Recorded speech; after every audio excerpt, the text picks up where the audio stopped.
Welcome to one of the most listened to music news podcasts in the world, SGNP, with your host, Darien Southerland. Join us as we talk with industry leaders, artists, and entertainers about their faith, family, and careers. This is information you will not find anywhere else on radio, web, or in a magazine, but only firsthand on SGNP. What do you think about a bass player who gets to sing 4 bars or got to sing 1 or 2 songs a night, but he sung himself silly back there singing high notes? But he gets paid the same amount as the frontline piano player, the frontline tenor singer. But that's the way we work. We are a unit. Welcome to Southern Gospel News Podcast this afternoon, and as always, thankful for our sponsors, Tony Gore and so many others, Toccoa Falls College, Kia, and all the fine folks at My Pillow for making it possible. So Arthur, how you doing, my friend? Hey, I'm doing great. Doing great. On vacation this week, so doing fantastic. Where you at? Florida, man. People in the mountains go to the beach, I guess. Just like people. That's it. People on the beach go to the mountains. That's right. Sorry. We come down here where the golf courses are flat. You know what? I love playing golf in Florida. I hate playing golf in Georgia and in the mountains because it is flat. Charlie, how you doing, bud? Doing pretty good, man. How about you? Doing good. If we can get all this done and all this set up right, we're gonna be in business before long. We are. Oh man, we've got one of the finest piano players ever in Southern Gospel music. I had the privilege not too long ago to work with him, actually several times in the last year. And it's none other than Jeff Stice. And well, I love Jeff, and he's just a great guy. You know what? Jeff is a great guy. I've been talking to Jeff back and forth. Jeff, are you there, my friend? We got you on the line, I believe. I sure am, and I love you too, Charlie. Hey, you know what? I'm about to make a new rule in this on the SGNP podcast? That we all love each other before we get on the air. Because we spend 6 minutes telling everybody how much they love you, and if we get one complaint about the show from people, it's that it's too long. Arthur, do you love Jeff? Absolutely. Jeff, do you love Absolutely. Arthur? I do. Arthur's been an extremely good friend to me, and I value our friendship very much. Arthur, do you Absolutely. love me? Me too. Do you love me? Yeah. Arthur, do you love me? Jeff, you don't absolutely. Jeff, you don't know me real well, but do you love me? Absolutely. Charlie, do you love me? I love you very much, Charlie. I know Charlie loves you. Charlie, do you love me? There. Well, yeah. We all love each other. All right, now that's out of the way. That's settled now out of the way. We got a love fest. That's right. There's a whole lot of heart blessing going on around here. That's right. Bless her heart. Jeff, tell us a little bit about your background and how you started on the piano. Oh, my goodness. Well, let's see. Ever since I was a small child, my mom and dad would have me at a gospel concert. They took me. I used to tell people I had a drug problem. I got drugged to every Saturday night singing that was around anywhere. And I fell in love with the piano players. I'm talking about Tony Brown, Tarzan, that played for the Stamps, Hovey Lister, big Eva Mae Lefevre fan. Oh my gosh, just Jackie Marshall, Wally Varner. Those were all my heroes growing up. And got a call one time from Rex Nealon, and he told me, he said, "Jeff, I got a problem." And I said, "What?" And he said, "Well, I need a piano player." I said, "Oh, please let me try. Please." I was really obsessed with wanting to play for the Rex Nealon singers. I would set their album covers on my piano, and I would set the record player up on the piano. And I learned every single song they ever recorded. And the ones I would have to get on a little bit, sometimes my needle would jump on the record. And Rex, just so happens he heard me play one night, the local group that I was playing for in Macon, Georgia. And I went and auditioned for Rex at the Joyful Noise. My audition was a concert. I didn't practice with them. I didn't do anything with him. I was backstage, and he said, "You'll be fine." And so, Jeff, you know why he knew you'd do fine? because he knew he was Bill Flurry's go-to at the Joyful Noise. If somebody said they couldn't make it, he'd call Rex on the phone and say, "Hey, can you get the Neylands down here to fill in?" So he knew no matter how you go. You're right. You're exactly right. The whole time I was there for 5 years. I bet we sang at the Joyful Noise at least once a month.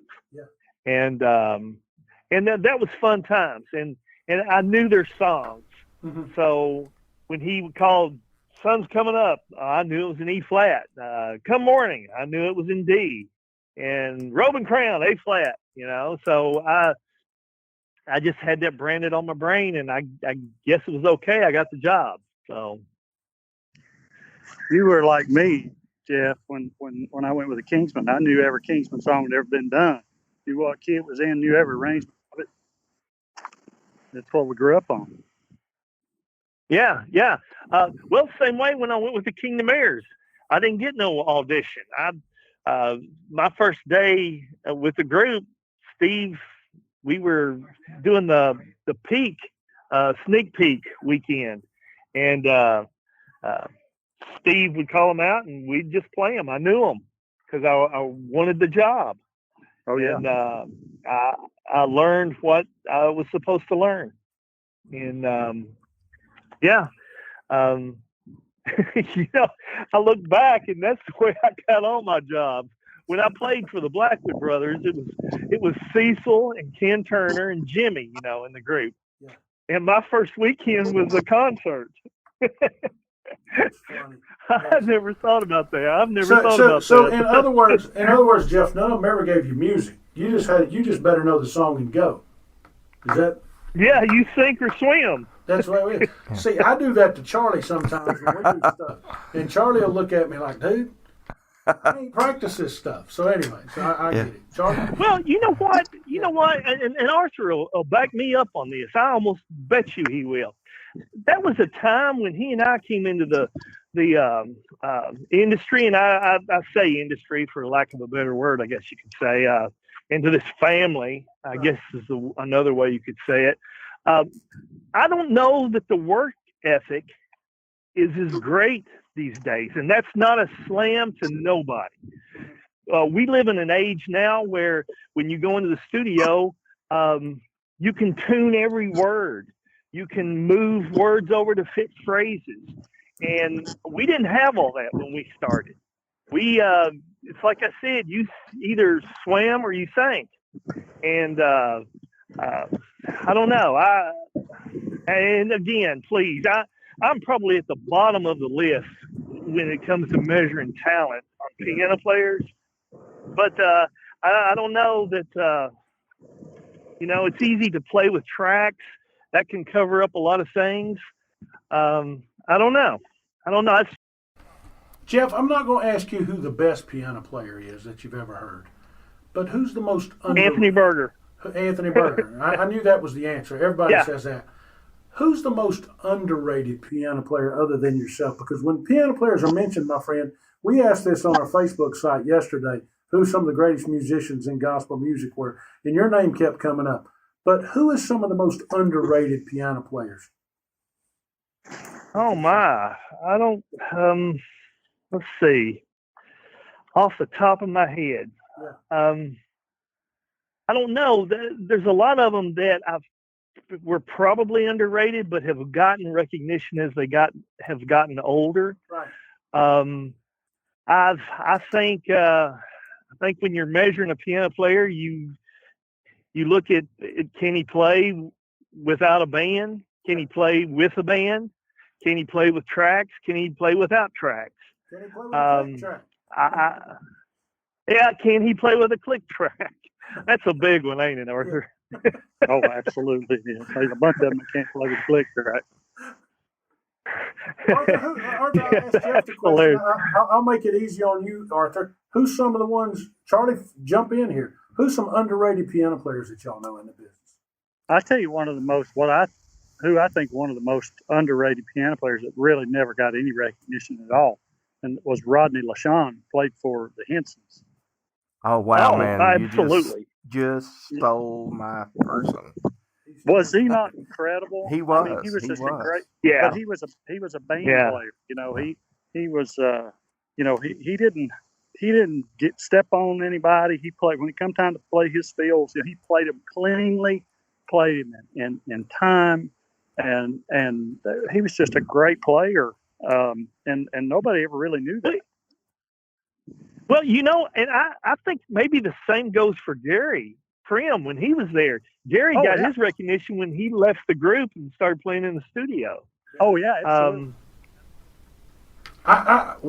One come to mind for me was Andrew Ishii that played with the Kings. Andrew's a great piano player. Absolutely great. You know, he's music director now at his church, but played with the Steels for a while. Charlie, who you got since he stole yours? Well, I do want to go back to Rodney Lashum for just a minute. And guys, y'all will probably remember this. George Perry hired the entire Henson band when the Henson band disbanded, and he hired them and put them on. And if I'm not mistaken, Rodney was in that version of the Henson band and then the Perry band. Wow. He was. Yeah. Wow. Yeah. Jeff, I got to ask you one other question, my friend, and we got to roll because we got to get some other guys on this afternoon. How come you never made it a part of the Kingsman fraternity? Every other musician in America's been there. Except I don't know. You know, I guess timing maybe. Well, I don't know. Anthony, I don't know of anybody that would have liked to have followed in his shoes. Yeah. You know, Eldridge spoke to me once upon a time. He and Greg both. Yeah. Nothing materialized because I think both of our situations didn't call for it. When Arthur, help me out here. Who was the piano player they had? Let's see. I was in Perfect Heart at the time. Was it Randy Matthews? Perfect Heart. Randy. Eldridge talked to me on the cruise one time, and he said, there may be a possibility Randy may be leaving. Would you be interested in coming with the Kingsmen? And I said, of course, I've got Perfect Heart here. I said, but I would love to talk. You know, it never hurts to talk and see what's out there. The whole Perfect Heart thing was kind of hard for me because when you got your name signed on all the lines, it's kind of hard to just up and leave. Yeah. You know. But there are situations where if you can work it out, it was a possibility. That would have been something else to have been a part of the Kingsmen. They're iconic. They always have been. Nice. One last question for you, Jeff. Where has the band gone? I mean, so to speak. We hear this question so many times from fans. We miss the band. You've been part of leadership with groups like Perfect Heart, and you've been traveling on your own, so you know the financial constraints, and we won't go into that. But is that the biggest thing with the band, or is there still as many musicians out there that want to play Southern gospel music? What's up with the band? What's your thoughts? Oh my, gosh, that's probably the biggest is the financial end of it. I think soundtracks have killed the band. It's a lot cheaper buying a soundtrack or using the soundtracks you record with. That's one thing I appreciate about the Kingdom Heirs is the fact that they've stayed true to. And I'm not saying that others that don't have bands aren't staying true to who they are. I'm just saying sometimes it's easier to keep your soundtracks happy than your band. And I don't know. I miss it. Occasionally I get to travel when I'm not doing my own thing. Jason Clark will call me and say, hey, can you come do something with us this weekend? And if I'm open, I enjoy going because Stone Carter plays drums with them, and then Jason plays the bass, and then I'm on the piano, and that's kind of fun doing a band thing. But I don't know, Arthur. What do you think, buddy? Yeah, I think part of it is the soundtrack. Plus, you got to remember too, a lot of the groups that are playing now never had a band to begin with. Yeah. They started with track, and so they don't know they don't even have an idea of what it is with the band, so they don't have anything to go by. They can't go, well, we had a band, but we don't now because we can't afford it. Well, they never had one to begin with. They didn't even have an option. It was tracks from to begin with. So I think that's part of it. And I think it boils down to the financial part of it and the fact that, as we've talked before, with America's Got Talent and all those talent shows and stuff like that, our musicians are going different directions, and because the fact that the music and for our industry is not open to them to play, so they go somewhere to play. You're right. And so I think we're missing that. I mean, we're missing the boat. There's a lot of good ones out there. I agree with that. Jeff, last question, my man, and I want to get you back on in the future and talk more about Jeff Stice and his stuff. Where can folks find out more about Jeff Stice and his website and all that kind of good stuff, and keep in touch with you? Well, as far as my website is concerned, it's just Jeff Stice Music, and you can go there.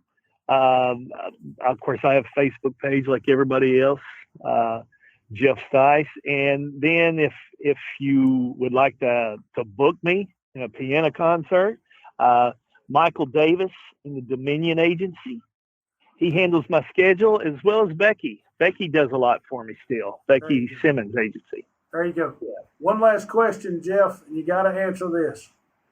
All time, if you're in a room, you mentioned some great piano players a while ago, but if you're putting a band together and you got to have a bass, a drummer, and a pianist, and you're the lead singer, who you got behind you, my friend? If I'm the lead singer and I'm putting together a band of musicians behind me, are we talking Southern gospel, or are we talking, it doesn't matter? It doesn't matter. I don't care. That's what I love about this show is, it's like Arthur's guys started telling me about Steve Perry and Def Leppard, and I kind of like that, to be honest with you. So. Yeah. Well, if I'm putting together a band leader and pianist, I'm going to do David Foster. Yeah. On drums, probably Shannon Forrest. Yep. And bass guitar, that's a good one there, depending on the kind of music I would play. I love John Petitucci. I think he's a fabulous bass player. Greg Nelson is wonderful, and he's in our industry. Yeah. I don't know on bass. It would depend on the direction that I would be doing musically as a singer. Charlie, as long as he didn't say Todd. Since I don't sing, and since I don't sing, I'm not sure what direction that would be. Has anybody ever tried to get you to sing, Jeff? Oh Lord, only as a novelty. Perfect Heart, we did a stupid thing where I screamed the tenor part, which is kind of silly. I actually got to sing a little bit with the Kingdom Heirs. Really? I remember. I put him on 5-part stuff all the time. Arthur, that I brings. remember one morning. Go ahead. David had passed out or something at home, and they came to me and said, "Can you sing tenor?" And I was like, for maybe 2 songs, and then I couldn't talk the rest of the day. When I was with Triumphant, I sang the baritone part a lot when, Clayton or Scotty felt bad. Yeah. They'd stick up a but to sing a solo line or something, no, I ain't even going to go there. Arthur, I got my voice. Yeah. Nah. Arthur, I got to ask you this question while we're going along here. Yeah. Hamill, I never know, and tell me if I'm wrong. Hamill never let Anthony sing, did he? Not. Yeah, we did it. Well, it was another kind of novelty thing, that we did. Wing my way back home. Yeah, it was a novelty. I remember. Yeah, but not as a Anthony sang a solo. No, it wasn't that. So we know if Hamill didn't let Anthony sing, Anthony probably wasn't the greatest singer in the world, because Hamill would get the best out of all the talent he got and squeezed everything out. Is that fair to say? Yeah, pretty much. Anthony really was a pretty decent baritone singer. Well, he singing. sang with the trio with Kirk Sang Townsend with and the- Parker for a while. Yep, yep. Remember? And he did some stuff, with the solo. He didn't do a lot, but he did, a few things with his, when he was doing solo stuff, Yeah, that's Um, it. That's it. Well, Jeff, we appreciate it. Go ahead. I'm sorry. Go ahead. I don't want to cut you off. The first one that I actually remember, I started, let's see, me and Anthony and Roger Bennett, we all started kind of about the same time. Right. And we all did our piano solos when it comes time for features. But the first one that actually, there's been piano players sing down through the years, but the first one that was really a great, to me, that instead of playing a piano solo, he sang a song, was Gerald when he went with the Cathedrals. Yeah. That was Gerald's feature. He wouldn't play a solo. He would sing Land of Living or whatever. Yeah. And he could sing. I couldn't. Yeah. And, and then when Roger came back, he started. He sang some, yeah. And then he started singing more and more. Yeah. Yeah. I remember we were doing the Pianorama one time, and Anthony got up and he was saying, this is kind of our show today. And I was standing next to Roger. Roger was my best friend at the time. And Anthony said, all we can do is play piano. None of us can sing. And I remember walking over and putting my arm around Roger and patting him on the arm and getting a laugh. Because Roger had started singing about that time. That's funny. Oh, that was funny. That's funny. Yeah. Oh, well. Jeff, we appreciate your ministry. We appreciate your talents. We appreciate your honesty. And, man, we're going to get you back one-on-one before long. How's that sound? Well, I'd be honored. And it's good to talk to all you guys. It's good to hear from you again, Arthur. And I love all of you. Love you. Well, we know we all love each other. We know that if we don't know nothing else. Jeff Stice on SGMP this afternoon. We got to take a break, pay some bills. Going to come back with Foxy's son, Greg Foxx, G.E. Foxx, as he is known on Facebook. Yeah. Right here on SGMP. Tell him I said hi. We'll do it. Hey, this is Morgan Easter Smith, and you're listening to SGNP. Doing Southern Gospel News Podcast has been a blessing and a fun time. I learn something every week when I'm on here, and it's a great thing. Southern Gospel News Podcast has been a blessing to thousands, and without our sponsors, we wouldn't be able to continue to do it every week. MyPillow's one of those sponsors. Mike Lindell and the guys sent me a MyPillow about 4 weeks ago, and they said, before you talk about it, I want you to try it out. They said, you got a money-back guarantee, 100% satisfaction, no problems. You don't like the pillow, Darren, send it back to us. They're even going to ask you when you call MyPillow your T-shirt size. No, they're not going to send you a MyPillow T-shirt, but it helps them in determining what type of pillow you need. They asked me when I got one, did you use a feather pillow or a down pillow? So they want to know what the best is for you. Right now, they've got a great deal on their Premier Pillow, and you can only get it by calling MyPillow today, 1-800-338-2330. 1-800-338-2330. When you're talking to them, enter the code or tell them the code SGNP. SGNP. Or you can always go to the website, mypillow.com, order anything on there, but always use that code SGNP. MyPillow took care of me. They're taking care of you. And thank them for supporting Southern Gospel News Podcast. And welcome back to SGMP. Great. There's a great interview there with Jeff Stice just a second ago. Don't you think, Charlie? Oh, yeah. Great conversation with Jeff. Arthur, what do you think? What do you like about what Jeff said there just a second ago? I lost you there, buddy. I'm sorry. Come back in. No problem. I said, we just got off the phone with Jeff Stice, and he brought some incredible insight about gospel music and the way things are going, don't you think? Oh, absolutely. Absolutely. Great conversation. A lot of good things. Well, now we've got the godfather of band members on the phone with us today. Because if you talk to anybody about what I call the golden era of bands in gospel music, you have to start with this young man's name right here, He was the drummer for the legendary, the mighty Kingsman Quartet. I think he was the only one in the group that wasn't the actual part of the Ton of Fun because, Greg, you never weighed as much as the rest of the guys, did you? Back in those days. No, I don't know. It wasn't a ton of fun, but it was a ton. But it was a ton of fun. It was. I came after the big weigh-in, and all the big guys kind of left. But man, it was just a great time in my life, growing up with those guys in the beginning before I was even playing, and then even afterwards, being a part of their lives and my life, and then later on, my buddy Arthur coming along and showing me really how it was done. Yeah.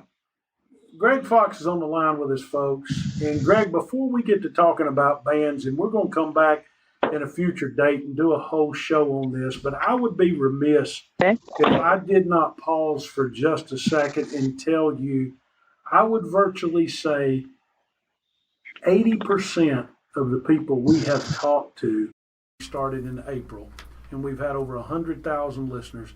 80% of the people, from Maurice Templeton to Karen Peck to Jason Crabb to all points in between, have referenced your father, the late Eldridge Foxx, in one way or another.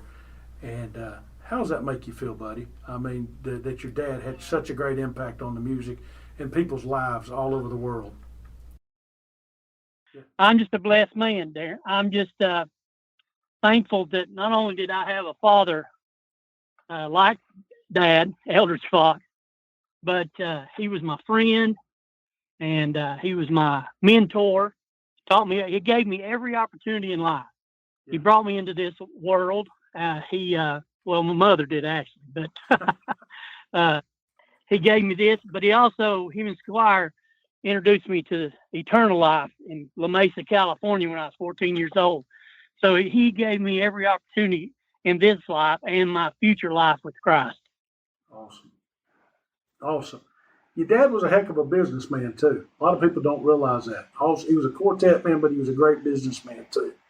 So, and there's not a person that we hadn't talked to. Charlie, you've heard them. You've heard all the shows that said that.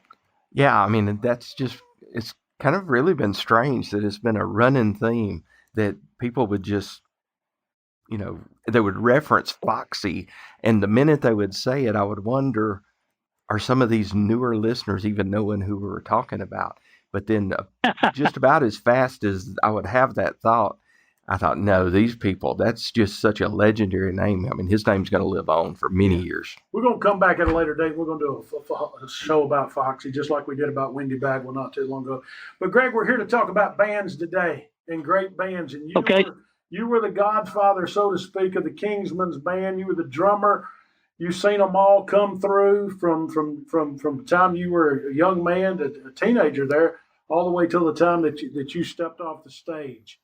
And yes, sir. First question for you: Have we lost the era of a great gospel music band like the Kingsmen once had? I don't know. That's hard to say. It's tough to be out there and try to keep all those men on the road. Yeah. See, when you spoke of Dad earlier, Dad, it was his way of doing things.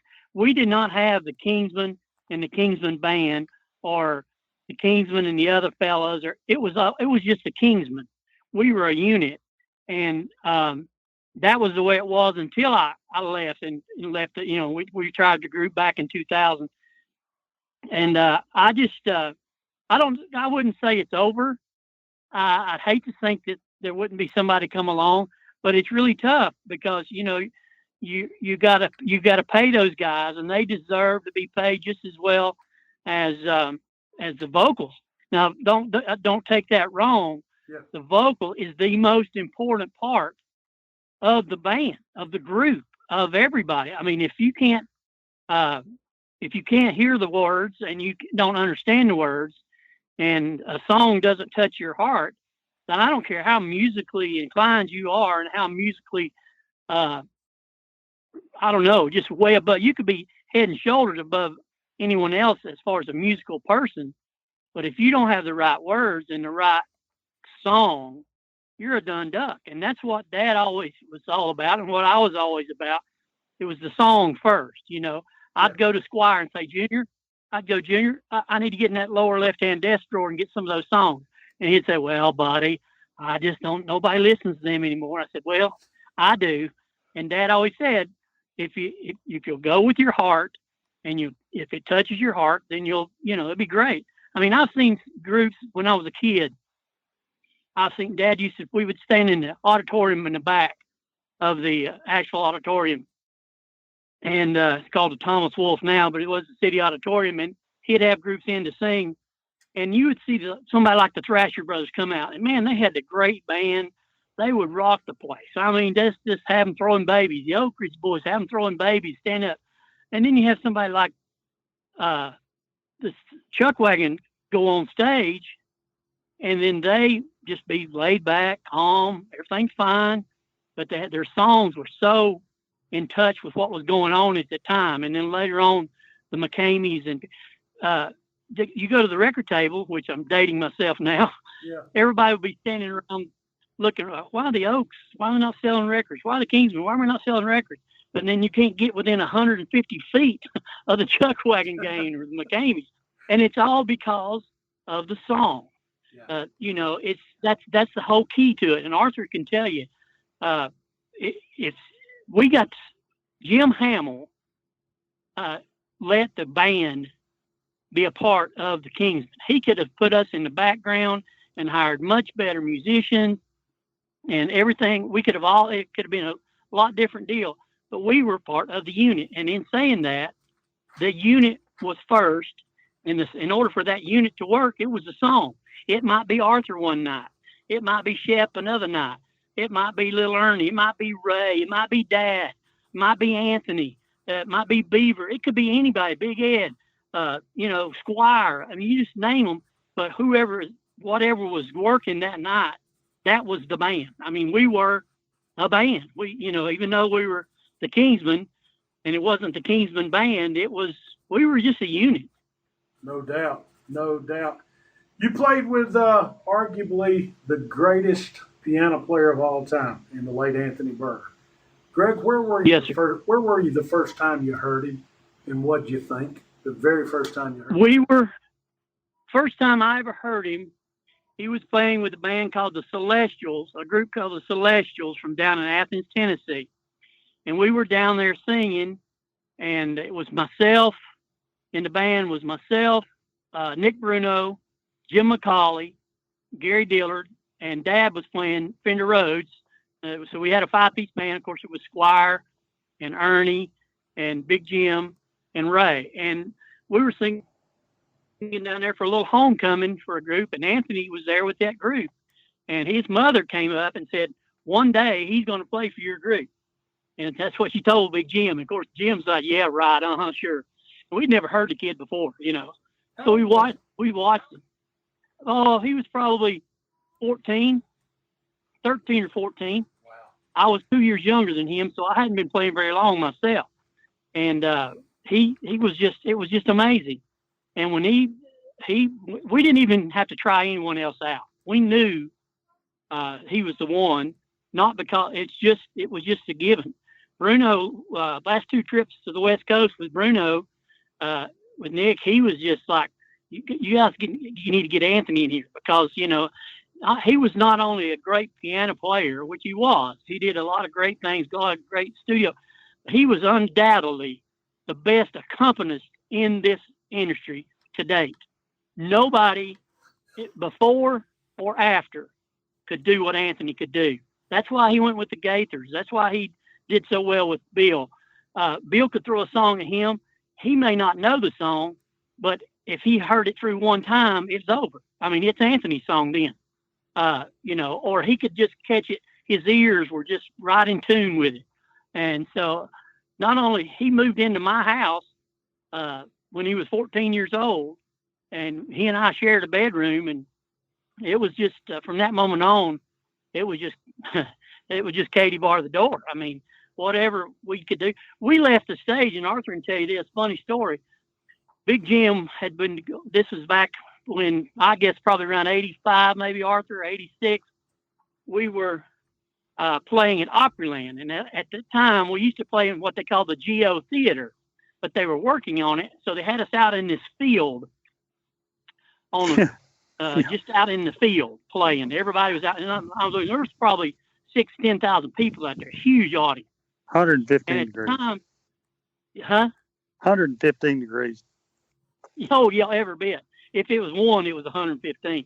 And we're dying. We're just choking to death, dying on stage.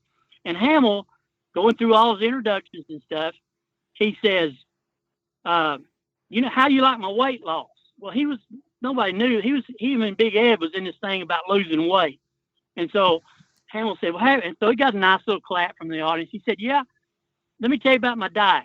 He said, you can eat anything you want to, but you got to eat it with 4 naked fat people. And that's what happened. It got really quiet. Okay.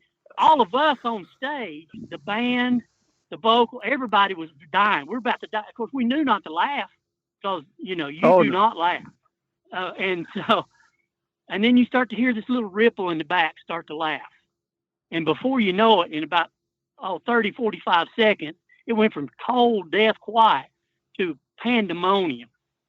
And Jim couldn't get him back under control. So he turned around to Arthur and myself and Beaver and Nancy and said, do the instrumental. We did the instrumental, and Hamill said, have you enjoyed the Kingsman? And we left the stage. I mean, that's the unit. That was the unit. That's what it was about. Oh, yeah. Arthur, I'm going to ask him this question. Me and you've talked about this off air and on air. And we said Ray Dean's probably the one that needs to answer it, but I don't know if Greg was there or not. Charlie, you probably know if I'm going. If you were there, Greg, I want to know the story. And I would ask Hamill this today, and he would laugh about it. Was you in Memphis when he started twirling his coat on stage at his daddy's church? I was not. Okay. I was not there. All right, we won't. No, I wasn't. I was not there. I know that it was a pretty. His dad didn't like it very much, but Jim and his dad were. I don't know. They weren't close until later on. Yeah. Jim always wanted to sing, and Jim's dad always wanted him to preach. And I don't know if you know anything about Jim's dad. But he was quite the preacher. Yeah, he was. Quite the. I mean, he First Assembly of God, Memphis, Tennessee. Yeah. I mean, it was the place where the Blackwood brothers went. Yeah. When Elvis was in town. I mean, they went to Mr. Hamill's church. And man, what a man of God, and what a speaker he was. And he wanted Jim to follow in those footsteps, and Jim was totally against it. He didn't want to preach. He wanted to sing. And so they batted heads, but it was never I don't know that it was ever a dog-eat-dog fight, but he did not like the coat twirling in Memphis. I do know that story pretty well, but no, I was not there. I would have, I would have loved to have been there. This day and time in 2018, I'd love to have been sitting there. But anyway, you know what? The one thing I always loved about Hamill, and I've told Arthur this before, and Arthur, you know this, Hamill and Hovey were the 2 greatest MCs in the history of gospel music, without a shadow of a doubt. And Hamill told me and Jerry Goff. Yeah. And Hamill told me, he said, I learned a lot from watching them and watching other folks. Yep. Your band members, how did you go about picking the members of the band, Greg, and finding just the right fit? Because you know what? There's a lot of pickers, there's a lot of players. And then what went through your mind when you had to replace Andy? What we would do is when someone would turn their notice in and would leave or start their own ministry, go wherever, we wanted to find someone that was not only different, but the most important part when we hired anyone was their heart. Yeah. When we have men to come in to try out, most of them we didn't even try out. Most of them we knew them, and most of them we knew this is the guy we want, and just hope he wants to come. But if it got to it wasn't the mechanical ability of their playing, which they were all great players. I mean, we're talking some of the best musicians ever been in this industry that's been in the Kingsman band. Yeah. But before that was the heart. If they didn't have the heart and they didn't love what we were doing and love, then they had to be. And then second was they had to be a team player. because they never knew when they had to step up and put them in front. I mean, Arthur came from Squire, and he was, he had already been singing, but then you turn right around, and the guy that we've hired after Arthur, he had never sung anything above an F. And Hamill turns and points to him, has to hit a note on the end of a song, and he hits the baritone note. So he didn't last very long. So, it's just, but the heart was the most important thing, bar none. There was and that went to going hiring vocals and band members. It didn't matter if you were a Kingsman, your heart meant the most. That was it. That was, if you're saved and you're focused on what God would have you do, then we can work with you. We can take a really rough chunk of coal and turn it into a diamond, as they say. And, we had a bunch of them. We've had over the years, we had quite the array of musicians that were, and a lot of them never will get the credit that they deserve, but that's okay. They didn't want it. Yeah. They didn't want that credit. They were all for one and one for all. And, well, they were all again, team players. Yep. They're all team players. And Arthur can tell you, we didn't do an album cover. Even the budget projects or anything we did as a unit. We did an album called Game of Life one time, and I bet you we signed 1,000 baseballs for a radio station. But it wasn't just the vocals signing them. It was the band and the vocal. It was the Kingsmen. Yeah. And that's where it was. That's what it was all about. You mentioned baseball, and I want to make this analogy. I'm a huge baseball fan, and if you look back at baseball history, you look at Hank Aaron signed with the Braves for $10,000, and they were trying to sign at the same time Willie Mays, but the Giants gave Willie $2,000 more than the Braves were willing to give. And if Willie would have signed with the Braves, you would have had Hank Aaron and Willie Mays, two of the 5 best baseball players of all time, on the same team. When you look back, right, Greg, you look back at the Kingsmen's band and you look back at that era, is there any one instrumentalist that you look back and said, man, I wish somehow, some way, so-and-so could have played with us and traveled with us on a daily basis? When you look at all your friends in the industry? No, I can't say that, and I don't mean that negative in any way. Yeah. But we played with so many other bands at the time, and we would fill in. An instance, I would fill in for Tracy Richardson he got sick one weekend, and I filled in for the Henson's band. Vice versa. I went off and got married, and Tracy and Dean Hopper. The bands back then, it was all, we were all a big unit. But as far as one outstanding player, no. And if Dad, everybody talks about Dad's business sense. If he had been looking at it any other way than expanding our business, as in Southern Gospel, with more groups and better groups, and helping with Gold City and helping with Karen Peck and helping produce Heaven Bound. If he had, then he would have hired those people to put them in our group. Yeah. And a lot of people don't know this. Arthur probably does because he was there. But no, and I say this now and I'm very thankful. There wasn't a man on our stage that didn't make the same amount of money. If you want to get down and dirty about it, what do you think about a bass player who gets to sing? Poor Arthur got to sing 1 or 2 songs a night, but he sung himself silly back there singing high notes. But he gets paid the same amount as the frontline piano player, the frontline tenor singer. But that's the way we were. We were a unit, and you can't do that now. You can't. I don't know that you could do that. Maybe you can, but I don't know, because there's so many more ways. We tried to hire a boy it was after Anthony left, but we tried to hire a boy named Jason Webb out of the studio. He was a big studio player back then, and he was just he was just amazing. And he's played on lots of Southern Gospel records, and you may know some of his music. I know Arthur does. But it wasn't, the reason we didn't hire him wasn't a monetary thing. He just didn't have the road. on his mind. He wanted that studio, and he could make a whole lot more money. And you can't blame a boy for that. No. You can't blame a kid that.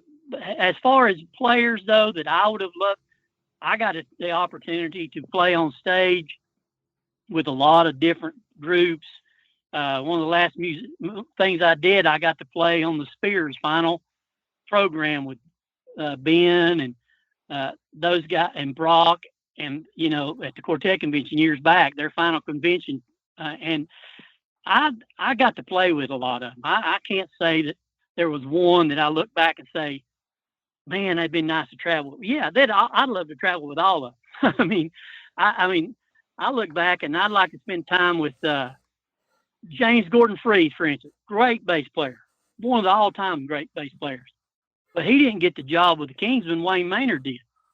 It wasn't because of his vocal. James got a good vocal, but James couldn't play off the cuff. Hamill might call a song we did in 1956, and then he might, so you had to know.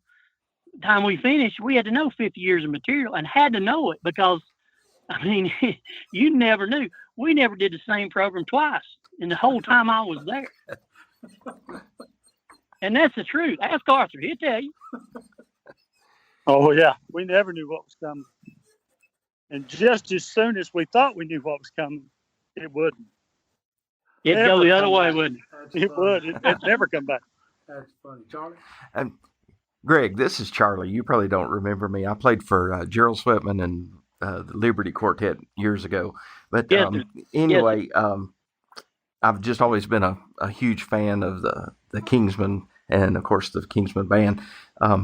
But Darren and I were talking before we started the show, and he threw this question out for me to ask you.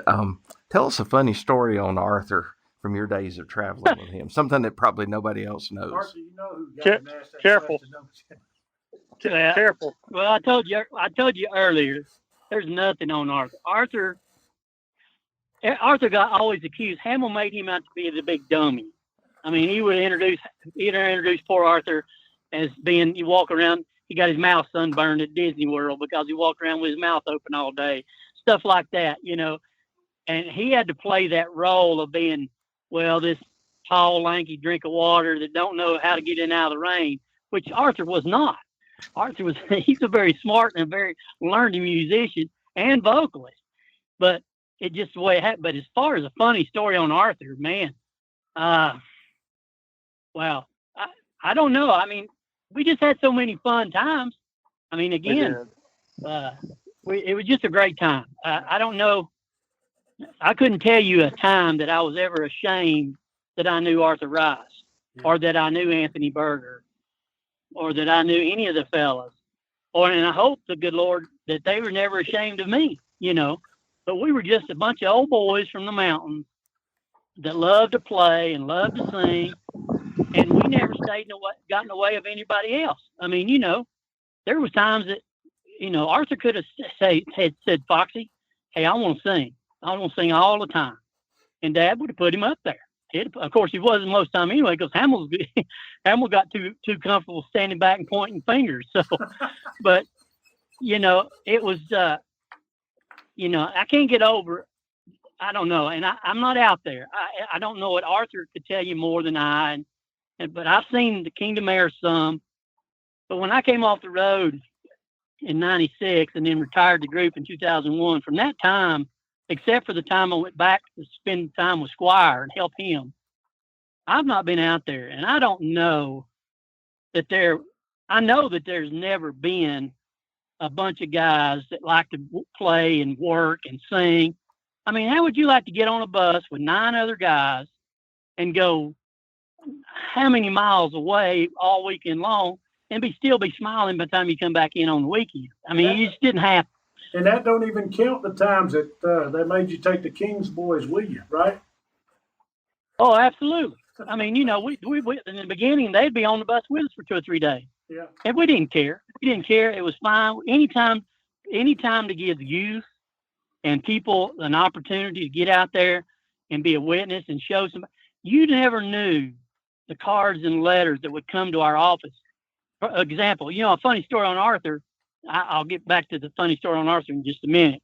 But we got a letter one time. Dad was seeing her. He just saw, we did a Gaither taping in Atlanta, and he was just feeling down. He was never down. He never got depressed through his whole illness, and even until he lost his voice and play, he was always up. You know, he'd always say, I'd come in the morning and say, "Hey, Dad, how you doing?"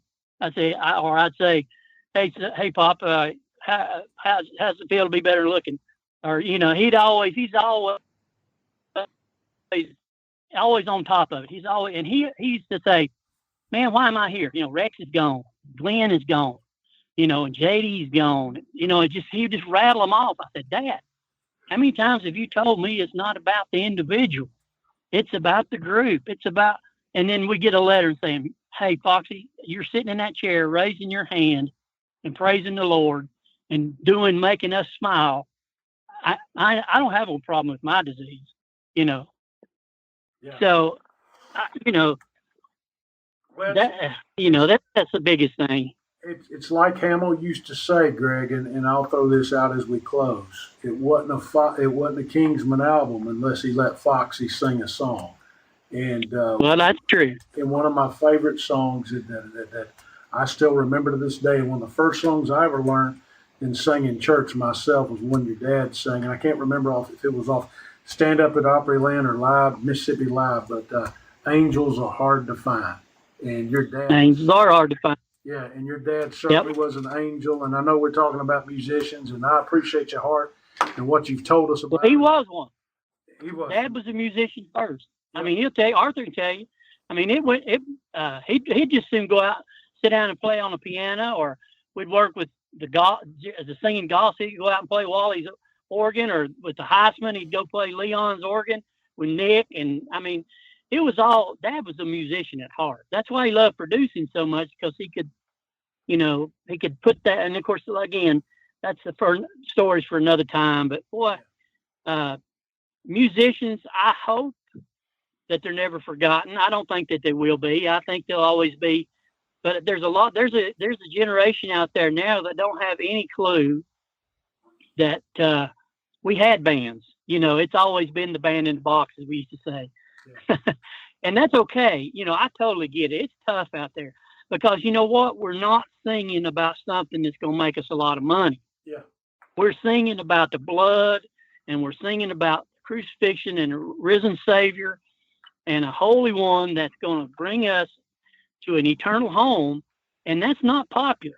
Yeah. And that's not going to ever get any more popular. It's only going to get less popular. Yeah. And until he comes again, and until that happens, I don't know that we'll ever get to see that again. But boy, it was good times while we were there. I enjoyed them, and I think the people did. I think the folks really enjoyed the bands back in the day. I know I did. Greg, promise me one thing. That you'll come back to us in a few weeks, or when we can get it scheduled. Let's do a whole show on Kingsman history and talk about your dad and Hamill and Ray Dean and everybody else. Can we do that? You got it. All right, buddy. You got it. Hi, this is Jeff of the Whisnants. What's wrong with living right anyway? Looking over at my producer, Jonathan. Jonathan, let's call Todd, see if we can get him on the phone.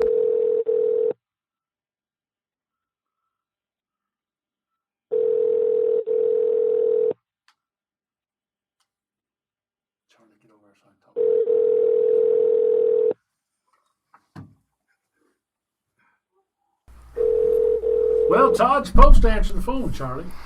Yeah, he's supposed to. Todd Nealon. I'm unable to answer the phone right now, but if you leave your name and number, I'll get back with you just as soon as possible. Thank you. Well, Charlie, we were supposed to talk to Todd Nealon today on our Jesus Jam show. Todd, this is Darren and Charlie and Arthur. We were supposed to talk to you on our Jesus Jam show, but you ain't answering the phone, so we're not going to put you on. Is that okay? Well, he plainly said he didn't know how to answer the phone. He said, I'm unable to answer the phone. He's unable to answer the phone, so we'll just forget that.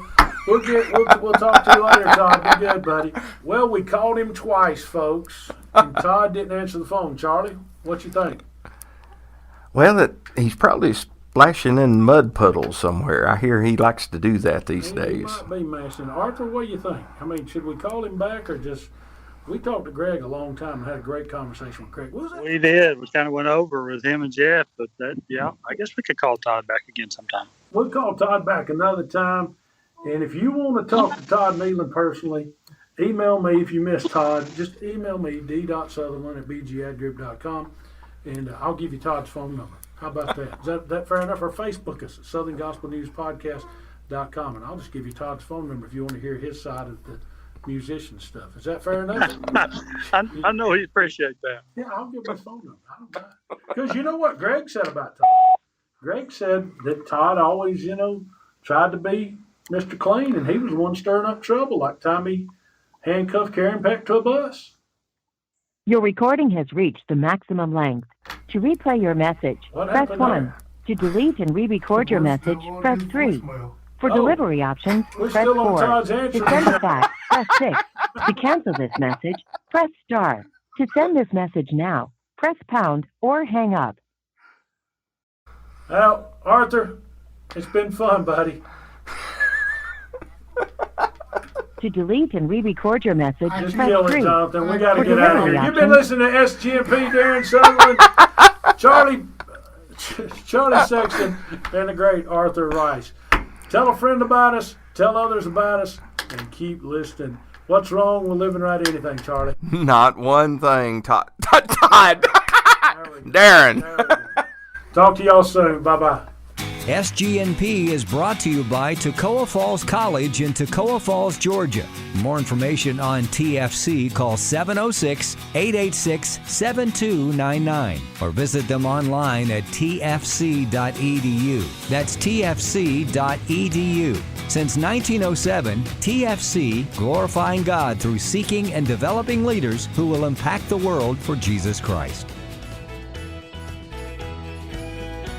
SGNP is excited you chose to listen today. If you'd kindly leave a remark and rating in the podcast remarks section, we surely would appreciate it. Please share with a friend or family member. Look for us on Facebook, Twitter, and our new website, southerngospelnewspodcast.com. And remember the Kia Summer Nights concert series, all 100% free, coming to a town near you. For more information on the concert series or to advertise your products, services, concert event, or new project on SGNP and reach a 100% guaranteed number of people in your area, call Tim Newton at 770-874-3200 or email him today, tnewton@bgadgroup.com. Let us geo-target our ads for you, something radio nor magazine can do.